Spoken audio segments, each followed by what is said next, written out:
Ayan po mga kapite, isa ho magandang oras po sa lahat at welcome po sa aking channel. Nako, delikado po, tagilid mga kabida, ito hong prosecution, dito sa ongoing trial po, ni Vice President Sara Duterte, Bakit? Wala daw napatunayan mga kabida. Kahit na po, ginamit po nila mga kabida, ito hong testimony po, ni Miss Gina Acosta, dati hong Special Disbursing Officer po, ng Office of the Vice President. At pinanghuhugutan po nila mga kabida ng confidence na talagang makukonvict po nila ito hong si Vice President Sara Duterte Okay? Nagsalita na po mga kabida ang isang eksperto po sa corruption litigation. Dati hong prosecutor po ng Office of the Ombudsman mga kabida, at marami na pong mga kaso, corruption cases na kanyang pinanalo po, Okay? At isa po doon, mga kabida, yung landmark case na PDAF. Kung naalala ho ninyo yung PDAF, yun yung pinakamalaking corruption scandal po, sa kasaysayan daw ng Pilipinas. Alright? Nakasecure po siya ng conviction po doon, Ang aking pinatutukulan ho dito, mga kabida, wala hong iba. Ito hong si Attorney Anthony Ludavi Vista, na nakabase na po sa Canada, ngayon. Sinubaybayan po niya ito hong testimony po, ni Miss Gina Acosta, mga kabida, At ang sabi po niya sa kanyang article, since day one, na nagsalita ito hong si Acosta, hanggang natapos po yung kanyang testimony, wala ho itong napatunayan, mga kabida, na si Vice President Sara Duterte, kinurakot po niya yung pera, Okay? Corruptly diverted. Alright? Yung pera, yung pondo ng confidential funds, wala Okay? Zero. Meron man sigurong mga violations in terms of auditing procedures, Okay? Mga kabida. Pero it doesn't follow, na ito po ay makukonsiderang impeachable offense. Alright? Eto, babasahin ko muna, ito hong kanya hong post. Actually, napakahaba po yung kanya hong article po, mga kabida. Pero sinamarize ko lang to, into one paragraph, mga kabida. Alright? Ang sabi po niya dito, Gina Acosta's testimony shows that there may have been problems or violations in the way Sara Duterte's confidential funds were handled, but the testimony does not prove that Sara Duterte stole, pocketed, or corruptly diverted the money. Vista argues that things like incomplete documents, questionable liquidation, transfers to Colonel La Chica. Ito yung ginamit po ni Miss Gina Acosta, mga kabida, na kanya daw binigay kay Colonel Raymond La Chica po, yung Chief Security Officer po, makabida ng Office of the Vice President. Okay? Yung confidential funds, actually, At hindi na po niya alam, inamin po niya, hindi na po niya alam kung paano po ginastos po yun, yung confidential funds na yun, yung pundo na yun, mga kabida. Use of aliases or expenses that may not qualify as confidential funds. Okay? Yun kasi yung argument po ng Commission on Audit, na yung paggastos daw ng Office of the Vice President ng confidential funds, yung paggamit po nila, mga kabida, ay hindi ho naaayon dun ho sa dapat po na paggagamitan po, mga kabida, ng confidential funds. Kaya plinag po nila ito, mga kabida. Kaya nagkaroon po ng notice of disallowance, Alright? Okay. Confidential funds expenses could contribute audit or administrative violations. Okay? Pwede po. Okay? Meron pong violations, okay? Pero it does not prove the guilt of the Vice President, Ito. They are not automatically proof of corruption.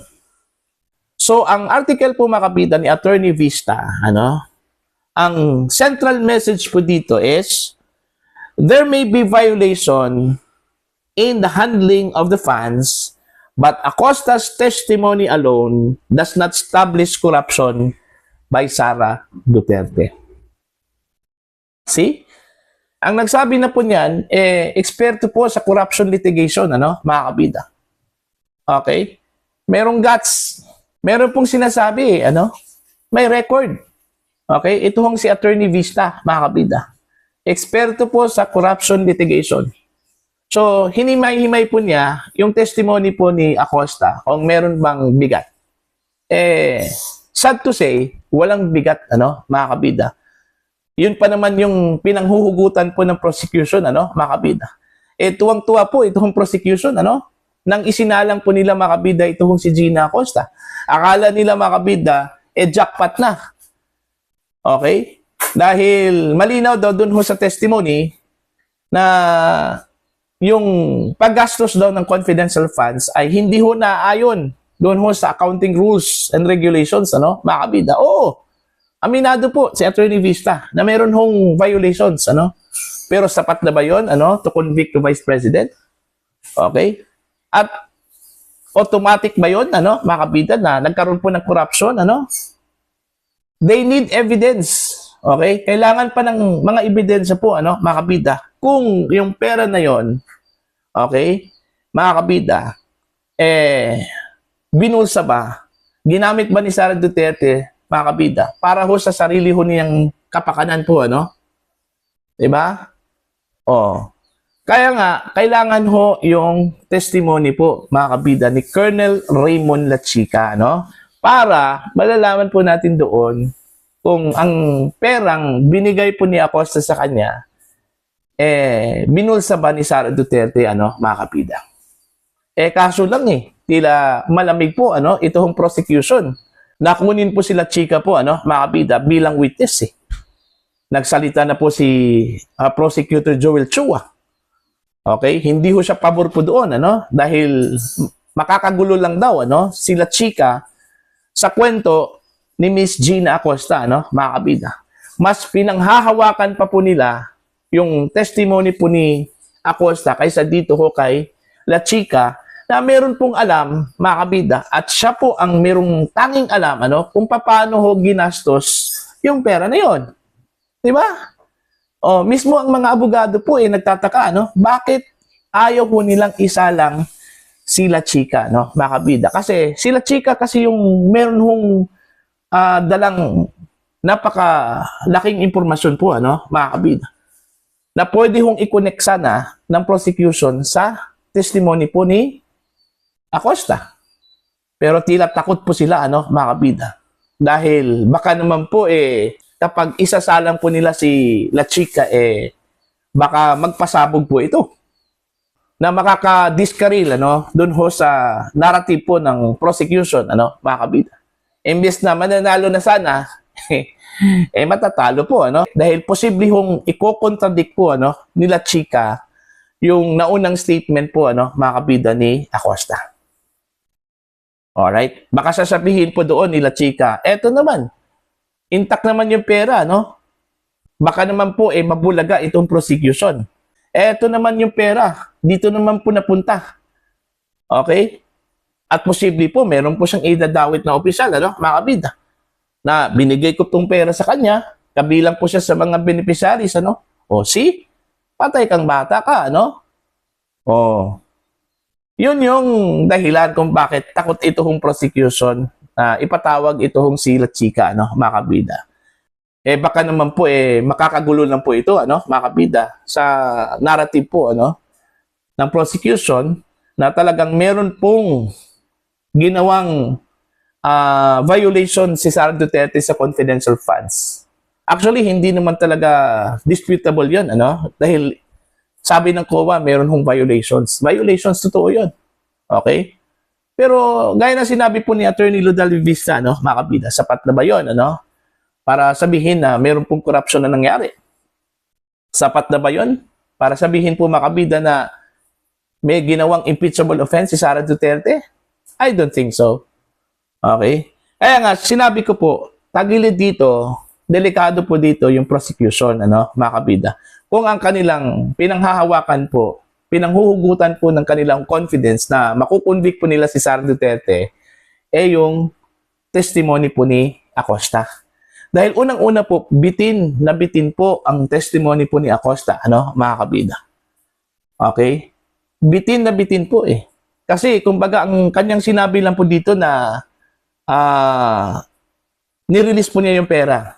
Okay? Doon ho sa unauthorized na disbursing officer, mga kabida po. Okay?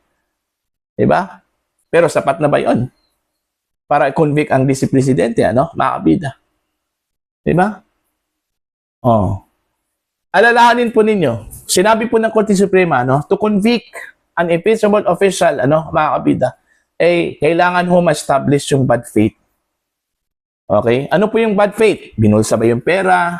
Okay? Ninakaw yung pera, mga kabida, ginamit po sa pampersonal po na kapakanan, mga kabida, po. Yun yung bad faith. May na-establish ba na ganon? Okay? Since day 1 po, ng Article 1, ito hong misuse of confidential funds, meron bang na-establish na binulsa ni Sara Duterte, mga kabida, yung pera? Wala. Malinaw na wala, mga kabida. So, meaning walang bad faith. Kahit na po, para sa akin, personal kong assessment po, mga kabida, meron hong issue po ng violations sa paggamit po ng confidential funds. Kung hindi ho na-establish yung bad faith, mga kabida, hindi po siya maituturing na impeachable offense.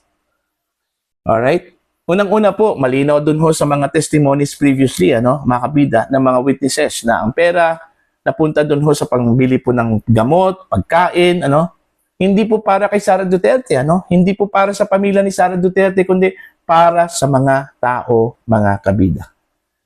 Okay? So, anong tingin ho ninyo? Nanalo na ba dito? Ito hong prosecution?